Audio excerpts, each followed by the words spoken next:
Hello everyone, I'm Kripa Sankar Pandey and you are watching Legal Narrative. In this video, that is you and me, are going to discuss one of the most important act passed in the year 1986. That is the Indecent Representation of Women Prohibition Act 1986. This act was numbered 60 of 1986.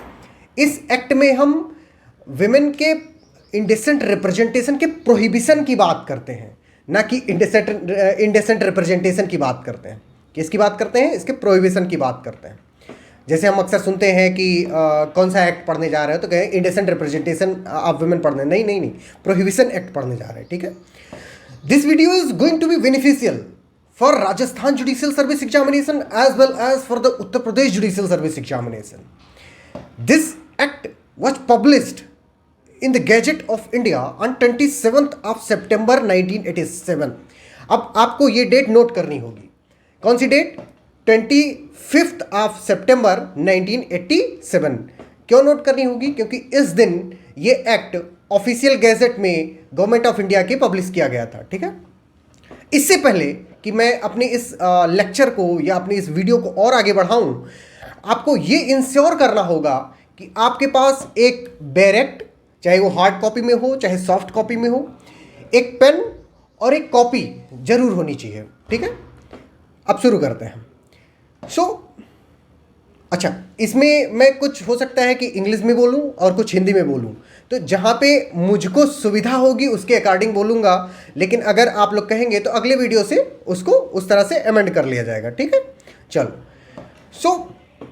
This act, that is indecent representation of women prohibition act 1986 contains 10 sections. मतलब कि इसमें कुल मिला के कितने section हैं? 10 section. अब आते हैं कि इस एक्ट का ऑब्जेक्टिव क्या है, क्यों बनाया गया है एक्ट। तो एक्ट इसलिए बनाया गया कि to prohibit indecent representation of women. क्या करने के लिए बनाया गया?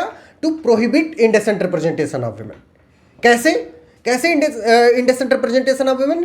Through advertisement or in publication, writing, painting, figure or in any other manner and for matters connected therewith or incidental their to.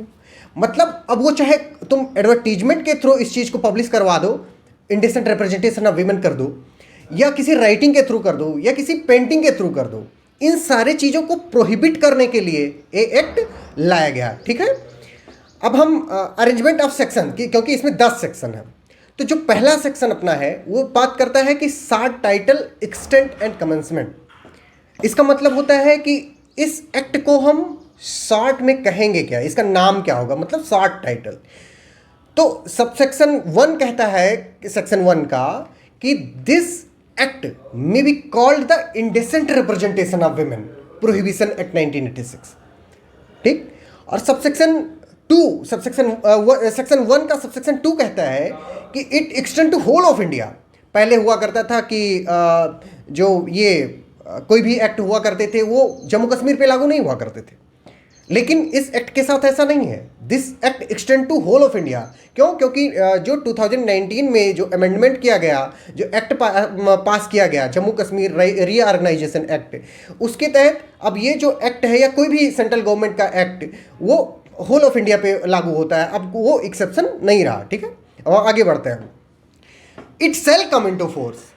कब ये फोर्स में आएगा? क्योंकि ये जो अपना सेक्शन 1 है वो 3 चीज़ों की बात कर रहा था, एक तो शॉर्ट टाइटल की, एक कमेंसमेंट की और इसके एक्सटेंट की। ठीक है। तो इसका जो कमेंसमेंट होगा वो उसकी डेट कौन निर्धारित करेगा? सेंट्रल गवर्नमेंट निर्धारित। और कैसे निर्धारित करेगी? By notification in the official gazette. कैसे? By notification in the official gazette. And in exercising this power the central government makes provision that this Act will come into force since 2nd of October 1987, that is the Gandhi जयंती। गांधी जी जैसे हम लोग जानते हैं कि वो women का बहुत सम्मान किया करते थे, तो उनके ही जन्मदिवस के रूप में, जन्मदिवस के दिन 2 अक्टूबर 1987 को इस एक्ट को फोर्स में लाया गया। किसके द्वारा? सेंट्रल गवर्नमेंट के द्वारा ऑफिशियल गैजेट में पब्लिश करा करके। ठीक है। अब हम आ जाते हैं सेक्शन 2 पे बढ़ते हैं, जो कि डेफिनेशन क्लॉज की बात करता है। Definition clause, in this act there are various definitions which are given, कि अगर इस एक्ट में वो वर्ड यूज किए गए हैं तो उनकी मीनिंग क्या होगी, उनकी डिफिनीशन क्या होगी। तो उनकी डिफिनीशन अकॉर्डिंग टू सेक्शन 2 होगी कि अगर वर्ड एडवर्टीजमेंट कहीं पर यूज किया गया है तो उस एडवर्टीजमेंट का लेमन लैंग्वेज में यूज नहीं होगा, उसका ऐसे यूज होगा जैसे इस एक्ट में डिफाइंड है। ठीक है, तो अब एडवर्टीजमेंट का एक्ट कैसे डिफाइन करता है कि एडवर्टीजमेंट इंक्लूड्स, ये एक इंक्लूसिव डिफिनीशन है, ये कोई एग्जॉस्टिव डिफिनीशन नहीं है। ठीक है, any notice, circular, label, wrapper or other document and also includes any visual representation made by means of any light, sound, smoke or gas. अब कोई जरूरी नहीं कि आपने पेन से ही बनाया हो, कोई फोटो ही खींचा हो, अगर आपने कोई साउंड से उस अभद्रता को किया है, इंडेसेंसी फैलाई है, या स्मोक से कर दिया है या गैस से कर दिया है, तो भी क्या होगा, एडवर्टीजमेंट हो। ठीक। और नंबर 2 कह रहा है कि डिस्ट्रीब्यूशन क्या होगा, मतलब अगर किसी इस पूरे एक्ट में कहीं पर भी वर्ड डिस्ट्रीब्यूशन यूज किया गया है तो उस वर्ड का मतलब क्या होगा। तो distribution includes by way of samples whether free और अदरवाइज। तो जो डिस्ट्रीब्यूशन होगा वो डिस्ट्रीब्यूशन मतलब अगर हम वे ऑफ सैंपल से करेंगे या अदरवाइज कर देंगे तो भी वो डिस्ट्रीब्यूशन हो जाएगा। अच्छा, जिस पूरे प्रेमाइस पे ये पूरा एक्ट बेस्ड है 1986 का, वो है इंडेसेंट रिप्रेजेंटेशन ऑफ विमेन। अब इंडेसेंट रिप्रेजेंटेशन ऑफ विमेन क्या होता है, ये बहुत बड़ा क्वेश्चन है। तो इस चीज़ को भी सेक्शन 2 डिफाइन करता है अपने क्लॉज सी में और कहता है कि indecent representation of women means the depiction in any manner of the figure of women, her form or body or any part thereof, in such a way as to have the effect of being indecent or derogatory to or denigrating women or is likely to deprave or injure the public morality or morals। जैसे हम जानते हैं कि हमारी society में जो women होती हैं उनकी बॉडी को, उनके चाल चलन को, उनके किसी भी रवैये को, क्योंकि पैट्रियार्कल माइंडसेट की अपनी सोसाइटी है, तो उनके हर चीज़ को पब्लिक मोरालिटी से जोड़ करके देखा जाता है। कहते हैं ना कि औरत घर की इज्जत होती है, उसी तरह से अगर उस चीज़ को पब्लिक मोरालिटी को हैम्पर करती है तो क्या हो जाएगी, इनडिसेंट रिप्रेजेंटेशन ऑफ विमेन हो जाएगी। इसमें वर्ड यूज किया गया है कौन कौन सा, derogatory to, denigrating women or is likely to deprave or corrupt or injure the public morality. किस चीज को इंज्योर करेगा, पब्लिक मोरालिटी को, आर मोरल्स। ठीक है, अब हम आ जाते हैं नेक्स्ट डिफिनेशन पे, वो है लेबल की। लेबल की डिफिनेशन क्या कहती है कि means any written marked stamped printed और ग्राफिक मैटर अफिक्स्ड टू और अपीयरिंग अपॉन एनी पैकेज। किसी भी पैकेज पे अगर वो दिख रहा है तो लेबल कहलाएगा। अब पैकेज क्या होता है, पैकेज इंक्लूड्स एनी बॉक्स। जैसे मान लीजिए कि ये बेरेक्ट है या टैबलेट है, इस चीज़ को किसी चीज़ में पैक कर दिया गया तो वो क्या हो जाएगा, पैकेज हो जाएगा। ठीक है, प्रेस्क्राइब्ड मीन्स क्या होगा, कई बार होता है कि प्रेस्क्राइब्ड यूज कर दिया जाता है, तो प्रेस्क्राइब्ड मीन्स ये किसी भी एक्ट में आए, अगर सीपीसी में आता है, सीआरपीसी में आता है, तो prescribed means prescribed by rules made under that act. और इसमें यूज किया गया है कि प्रेस्क्राइब्ड अंडर दिस एक्ट, यानी कोई भी रूल जो मेड किया जाएगा, बनाया जाएगा अंडर दिस एक्ट, उसको क्या कहेंगे, प्रेस्क्राइब कहेंगे। ठीक है, अब हम बढ़ जाते हैं सेक्शन 3 की तरफ। सेक्शन 3 बहुत इंपॉर्टेंट है और आप लोगों को बहुत ध्यान से सुनना होगा। ये कह रहा है कि prohibition of advertisement containing indecent representation of women. अब जैसे अभी हमने डेफिनेशन क्लॉज में इंडेसेंट रिप्रेजेंटेशन ऑफ विमेन देखा था, ठीक है, तो कह रहा है कि नो पर्सन सेल पब्लिश। ठीक है, नंबर 1 ये जो सेक्शन 3 का नंबर 1 क्लॉज है वो कह रहा है कि नो पर्सन सेल पब्लिश, तो कि कोई भी पर्सन उसको पब्लिश नहीं करेगा। नंबर 2 क्या कह रहा है, are cause to be published, ना तो खुद पब्लिश करेगा ना उसको कॉज करेगा पब्लिश होने में। और number 3, or arrange or take part in the publication or exhibition of any advertisement which contains indecent representation of women in any form. मतलब ये कि कोई व्यक्ति ना तो खुद पब्लिश करेगा, ना उसको पब्लिश होने देगा, और ना ही उस चीज़ के लिए कभी अरेंजमेंट करेगा, पैसा देगा, रुपया देगा या कोई भी और से अरेंजमेंट करेगा कि वो चीज़ पब्लिश हो जाए, किसमें, एडवर्टीजमेंट में पब्लिश हो जाए। कौन सी चीज़, indecent representation of women in any form, जो कि ऊपर वो डिप्रेव करे, डेनिग्रेट करे वुमेन या पब्लिक मोरालिटी को हैम्पर करे, तो उन सारी चीज़ों को, ठीक है। अब सेक्शन 4 क्या कह रहा है? सेक्शन 4 कह रहा है कि prohibition of publication or sending by post of books, क्या बुक्स, पैम्पलेट्स एटिस्ट्रा कंटेनिंग, क्या containing indecent representation of women. No person shall produce or cause to be produced shall let to hire, distribute, circulate or send by post any book, pamphlet, paper, slide, film, writing, drawing, painting, photograph, representation or figure which contains indecent representation of women in any form. In any form मतलब वही जो form जो section 2 में define किया गया है, ठीक। अब इसका प्रोवाइजो है कि provided that nothing in this section shall apply.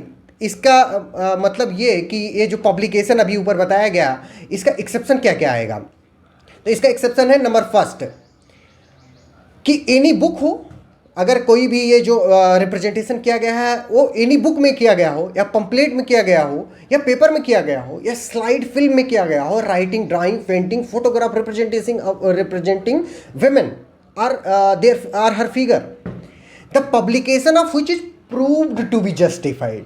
क्या? Proved to be justified. कैसे? As being for the public good. कैसे जस्टिफाइड है? As being for the public good, on the ground that such book, pamphlet, paper, slide film, writing, drawing, painting, photograph, representation or figure is in the interest of science। किस चीज़ के? Note करिएगा इस चीज़ को, interest of science, literature, art और learning और other objects of general concern, ठीक है। और नंबर 2 कि which is kept or used bona fide for religious purposes. या तो वो साइंटिफिक उसके लिए इंपॉर्टेंट हो, या तो उसको बोनाफाइडली गुड फेथ में किस में रखा गया, किस चीज के लिए रखा गया हो, रिलीजियस पर्पजेस के लिए रखा गया हो, ठीक है।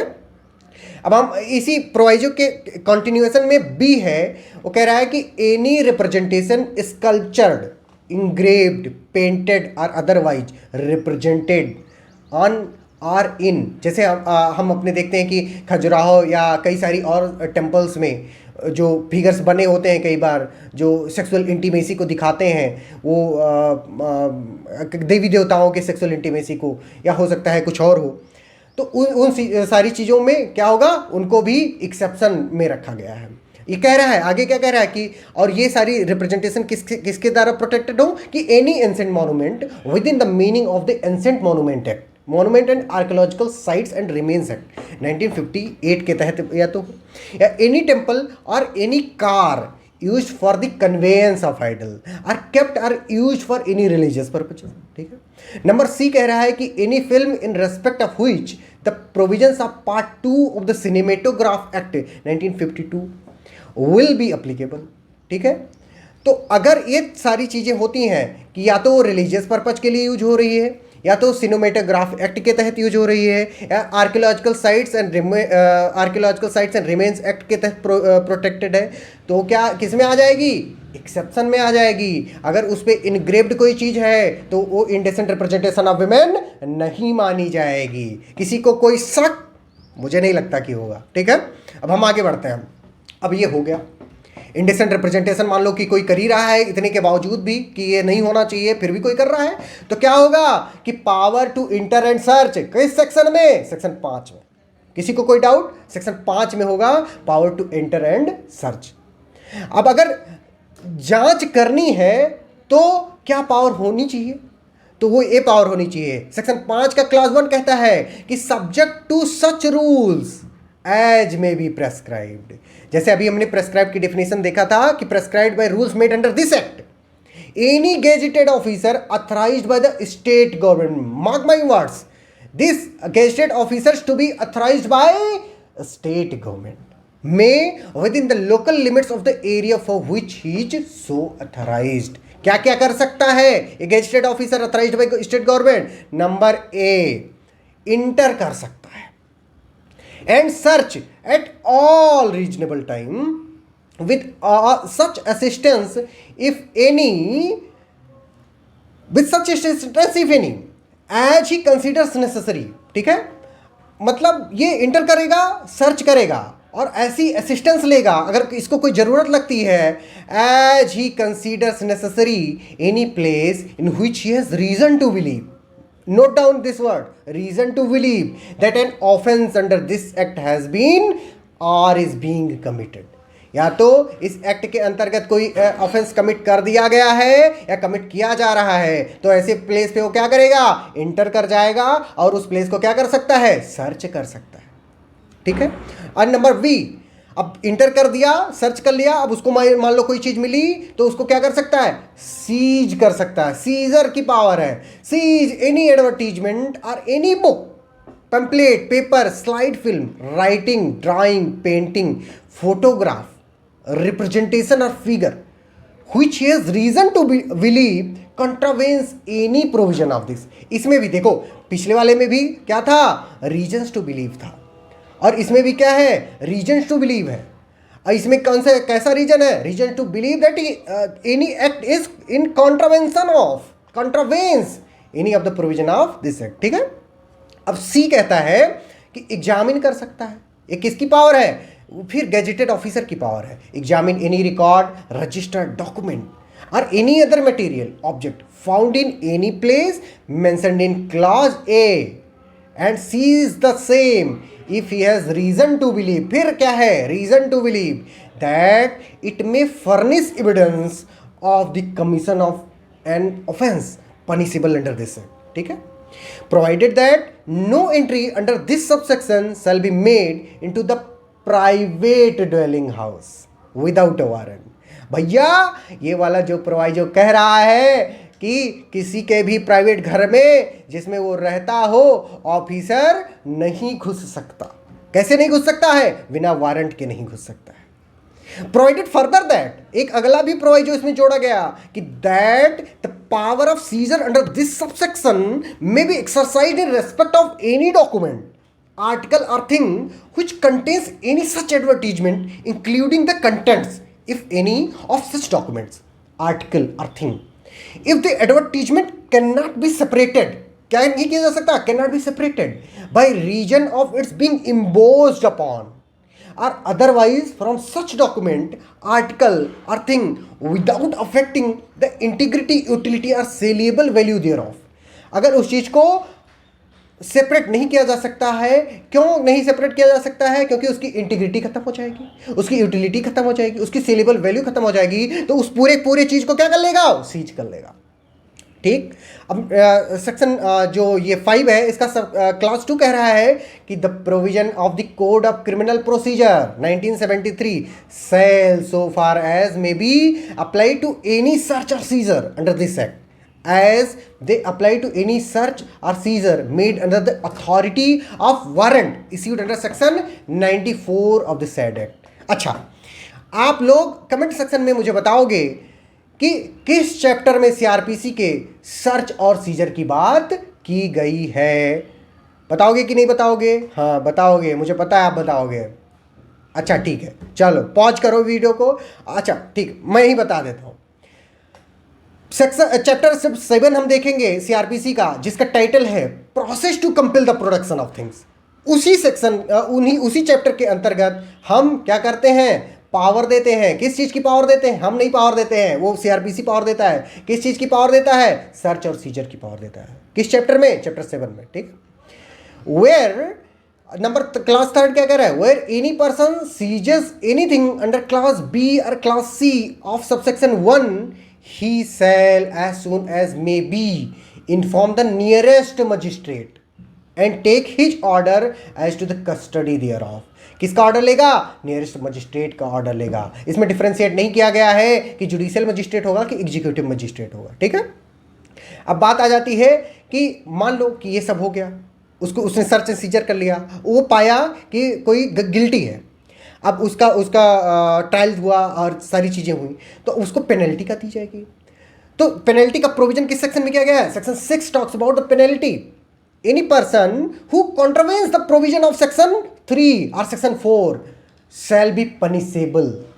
ठीक है, अगर वो एडवर्टीजमेंट कर देता है सेक्शन 3 के अकॉर्डिंग, या पब्लिश कर देता है, कॉज टू बी पब्लिश कर देता है किसके अकॉर्डिंग, सेक्शन 4 के अकॉर्डिंग, तो उसको क्या मिलेगी, पेनल्टी मिलेगी। वो पेनल्टी किस तरह की हो, दो तरीके की होगी। This section, that is section 6, talks about two category of offenders.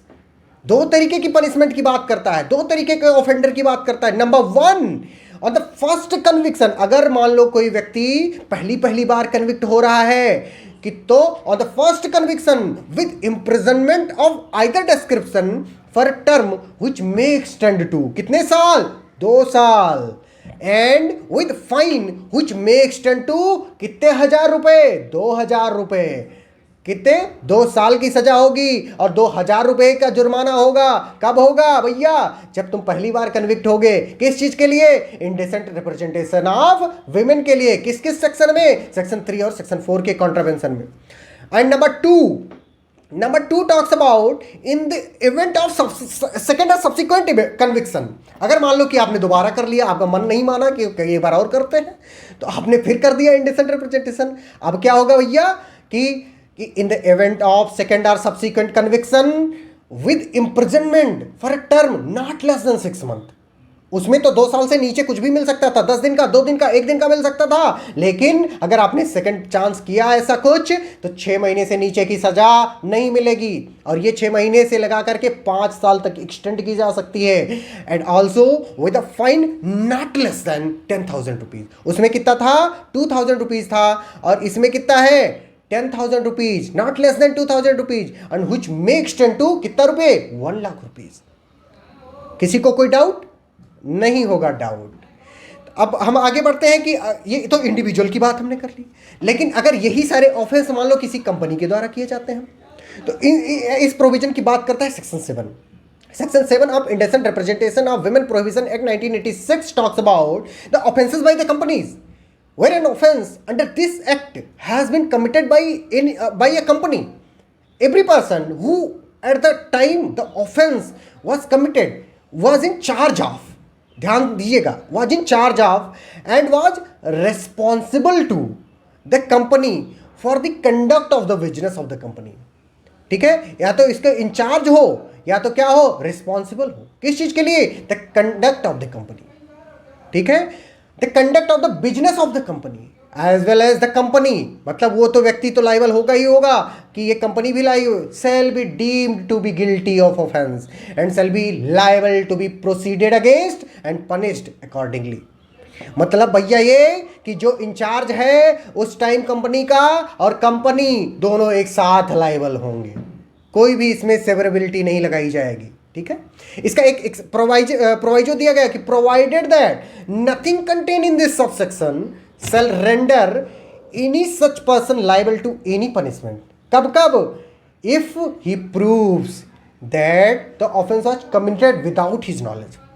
अगर वो प्रूव कर देता है कि जो ऑफेंस कमिट हुआ इंडिसेंट रिप्रेजेंटेशन ऑफ विमेन का कंपनी के द्वारा, वो उसके विदाउट हिज नॉलेज हुआ।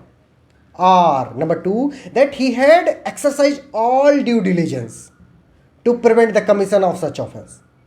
ठीक है, तो क्या होगा, उस व्यक्ति को सजा नहीं मिलेगी।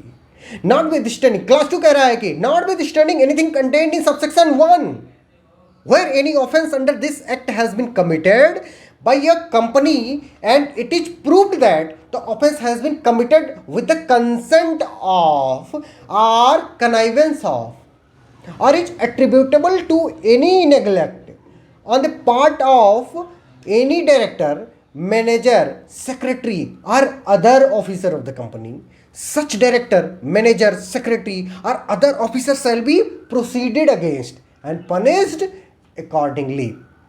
अब ये तो हो गया कि क्या उसको पनिशमेंट मिलेगी, किसको पनिशमेंट मिलेगी, डायरेक्टर होगा, इंचार्ज होगा, कंपनी को खुद को मिलेगा। लेकिन अब ये कंपनी होगी क्या, इस चीज को एक्सप्लेनेशन अपेंड किया गया है इसी सेक्शन में, और एक्सप्लेनेशन में कंपनी को डिफाइन करते हुए बताया गया है कि company means any body corporate and includes a firm और अदर एसोसिएशन ऑफ इंडिविजुअल। कौन कौन सी 2-3 चीजों की बात कर रहा है, फर्म की बात कर रहा है, एसोसिएशन ऑफ इंडिविजुअल की बात कर रहा है, तो क्या कहलाएंगे, वो कंपनी कहलाएंगे। और डायरेक्टर कौन कह रहेगा, director in relation to a firm means partner in the firm. अगर आपको क्वेश्चन पूछा जाता है कि डायरेक्टर का मतलब क्या होता है, तो डायरेक्टर का मतलब अगर इस इस एक्ट के तहत पूछा जा रहा है तो हमको किस बात पे टिक करना है कि director in relation to firm means partner in the firm. किसी को कोई शक? मुझे तो नहीं लगता कि होगा।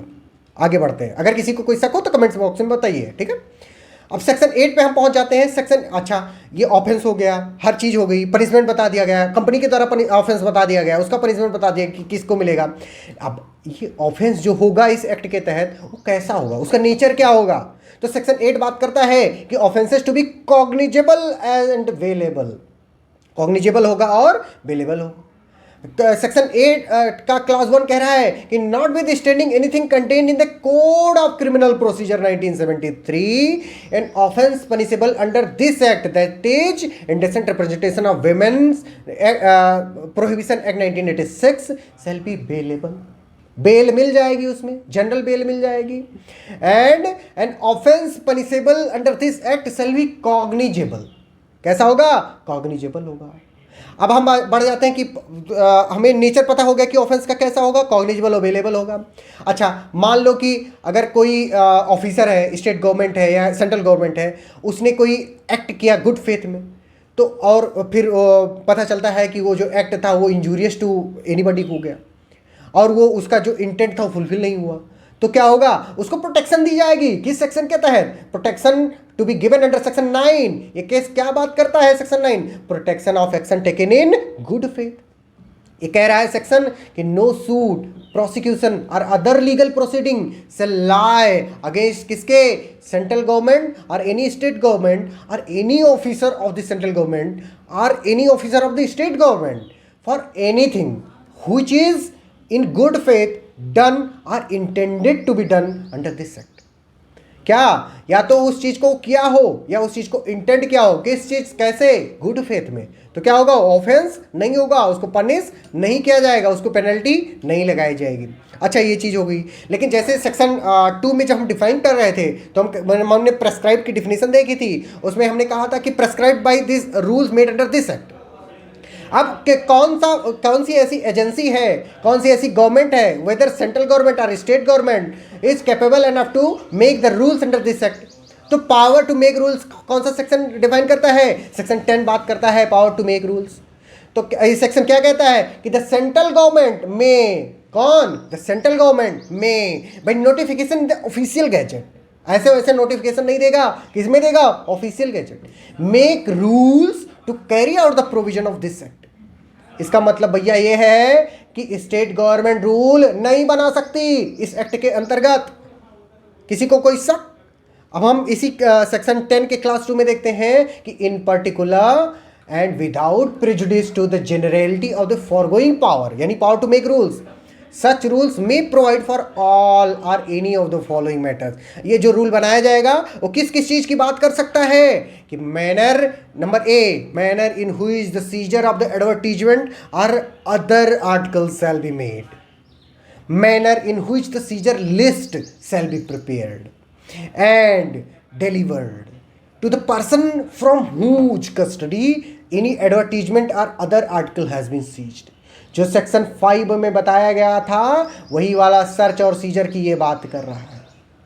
क्लास बी में क्या बता रहा है कि any other matter which is required to be और मे बी प्रेस्क्राइब्ड, मतलब जैसे उसमें prescribe means prescribed by rules, उसी तरह से जो चीज रिक्वायर्ड बाय प्रेस्क्राइब्ड है उसमें रूल बना देगा। कौन बना देगा? सेंट्रल गवर्नमेंट बना देगी। Every rule made under this act shall B laid before, कहाँ, किसके बिफोर प्रस्तुत की जाएगी? Before each house of parliament separately, with in कितने देर? 30 डेज। किसी को कोई शक? तो ये अपना कंप्लीट हो जाता है पूरा पूरा indecent representation of women's act. I hope I made sense of this act. अगर आपको PDF चाहिए इस एक्ट की, या जो भी हमने लेक्चर पढ़ाया या कुछ भी, या किसी को कोई डाउट पूछना है, तो आप टेलीग्राम पर, जिसकी लिंक पिंड कमेंट में दी गई है, या आप इस वीडियो के कमेंट सेक्शन में भी कुछ भी हमको सुझाव देना चाहते हैं या हमसे कुछ पूछना चाहते हैं तो आप सुझाव दे सकते हैं हमसे और हमसे पूछ सकते हैं। Thank you for watching. Thank you so much.